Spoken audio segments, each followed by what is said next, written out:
J'aimerais dire à une personne, tu sais, nous sommes dans un monde de bataille. Et qui dit monde de bataille dit que dans ce monde, tu ne peux pas accepter de pouvoir te relâcher. Parce que si tu te relâches, tu permets à ce que l'ennemi puisse te dominer. Et toi, tu seras assujetti à son pouvoir. C'est ainsi que beaucoup de personnes, à cause du relâchement de la vie de prière, de la consécration, sont en train de subir les épreuves, les difficultés de la vie. Ils disent que Dieu leur a abandonné, alors que c'est eux qui ont lâché la main de Dieu. Bien-aimé, j'aimerais te dire, lorsqu'on marche avec le Seigneur, on ne subit plus les combats, on les traverse avec lui. Dans ce monde, tu dois accepter d'avoir des batailles, parce que c'est les batailles qui montrent que tu te distingues de tout le monde, parce que sur toi, il y a la couronne. Cette couronne, on veut te la prendre.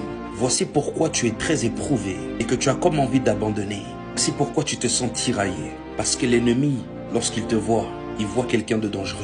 Il voit une femme avec une étoile brillante, un homme avec une étoile brillante, une destinée glorieuse et beaucoup de choses à accomplir. Et il ne veut pas que tu sois cette personne que Dieu avait prédestinée. Voici pourquoi tu as comme l'impression que tu es combattu de tous les côtés, que parfois tu as des envies d'abandonner. Et j'aimerais te dire, si tu ne te bats pas, tu vas te faire manger.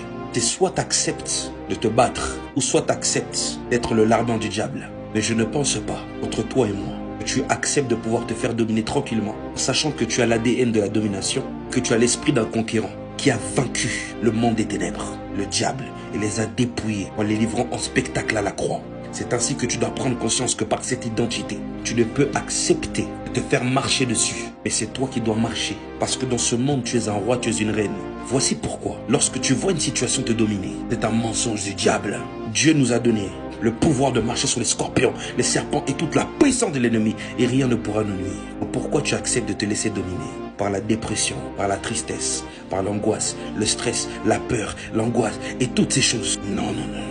Tu dois te relever et tu dois aller de l'avant. Lâcher la main de Dieu est la pire des choses que tu peux faire dans ce bas monde. Parce que lorsqu'on veut réussir à relever des défis, comme affronter Goliath, tu as besoin d'une alliance. Et si Dieu n'est pas de ton côté, tu ne réussiras jamais. Et tu as besoin de l'Éternel. Parce que ce n'est ni par force ni par puissance, mais c'est par son esprit qu'on a la capacité d'être excellent. Bien-aimé, tu étais à terre, découragé, parce que ça n'allait pas. Et qui t'a dit que c'est fini pour toi? La finalité est merveilleuse. Tu dois croire qu'au bout du tunnel, il y a la lumière. C'est ainsi que tu dois te relever. Marcher la tête haute, le torse bombé. Ne plus jamais t'arrêter. Bats-toi. Bats-toi. Sache que tous les coups que tu prends, que tu as pris jusqu'à maintenant, si tu as la capacité de regarder cette vidéo et que tu es encore en vie. Donc tous ces coups que tu as pris ne t'ont pas détruit. Même quand tu dis j'en peux plus, ça t'a forgé. Parce que la preuve, tu es là. Alors plus on prend des coups, plus on a la capacité d'encaisser, plus on a la capacité de dominer. C'est ainsi que désormais tu es prêt à pouvoir dominer. Alors